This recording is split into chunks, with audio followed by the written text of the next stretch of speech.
자신이 생각하는 착한 엄마의 모습을 그려보는 아이의 상상이 유머러스하게 그려진 그림책이에요. 이 그림책은 아이의 귀여운 독백으로 시작하는데요. 어쩌면 우리 엄마는 착한 엄마가 아닐지도 모른다고 가끔 생각한다고 말합니다. 아이가 바라는 엄마는 자신이 어떤 말을 해도 귀 기울여 들어주는 엄마.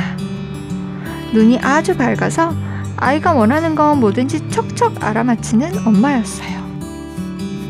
그런데 아이의 바람과는 달리 엄마는 잔소리쟁이 엄마예요.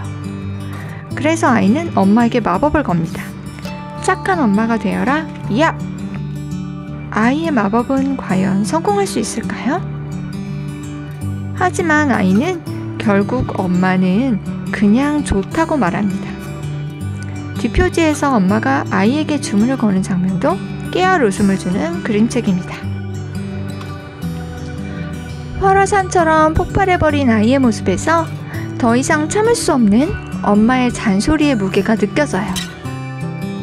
푸르미는 엄마 말씀을 잘 듣는 바른생활 소년이었어요. 그런데 엄마는 계속 잔소리만 하십니다. 푸르미는 결국 폭발했고 소심하고 귀여운 반항을 하기 시작해요. 잠시 일탈을 꿈꾸고 비뚤어진다고 해도 결국 돌아갈 엄마 품이 있는 것은 행복입니다. 사랑이 있기에 책 마지막에 등장하는 아이의 소심한 복수는 애교로 받아줄 수 있어요. 아이들이 모두 모여 자신의 엄마에 대한 푸념을 늘어놓고 있어요. 우리 엄마는 잔소리가 심해. 우리 엄마는 엄청나게 비교해. 우리 엄마는 오빠만 좋아해.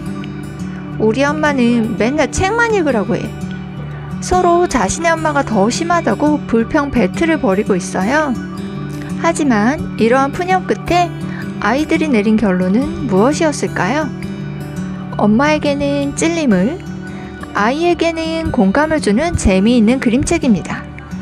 사실 엄마에 대한 불평을 늘어놓지만 세상에서 엄마를 제일 좋아하는 아이들이기에 그 모습을 보며 엄마의 마음도 찡해집니다.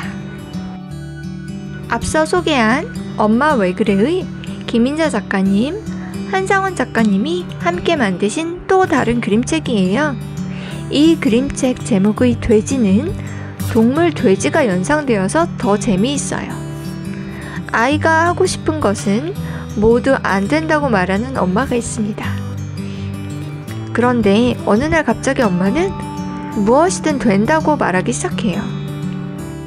엄마는 아이에게 유치원도 안 가도 되고 아이스크림을 마음껏 먹어도 된다고 하는데요.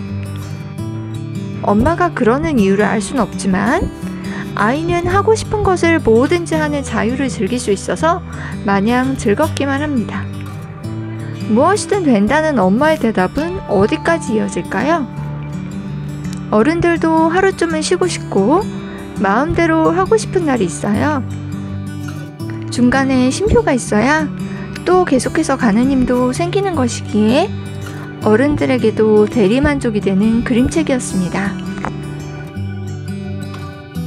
작가님은 실제로 엄마가 없어졌으면 좋겠다고 한 아이의 말을 듣고 이 책을 만드셨다고 해요. 주말에 놀러가기는커녕 잔소리만 하는 엄마가 못마땅한 아이. 아이는 울면서 엄마가 없어졌으면 좋겠다고 말하고 잠이 들었어요. 잠에서 깨어 엄마 방에 가보니 엄마는 없고 엄마 자판기만 덩그러니 놓여 있었어요. 자판기에서 6명의 엄마를 뽑은 아이는 각각의 엄마와 자기가 원하는 대로 즐거운 시간을 보냅니다. 꿈속에서 만난 엄마는 과연 누구였을까요?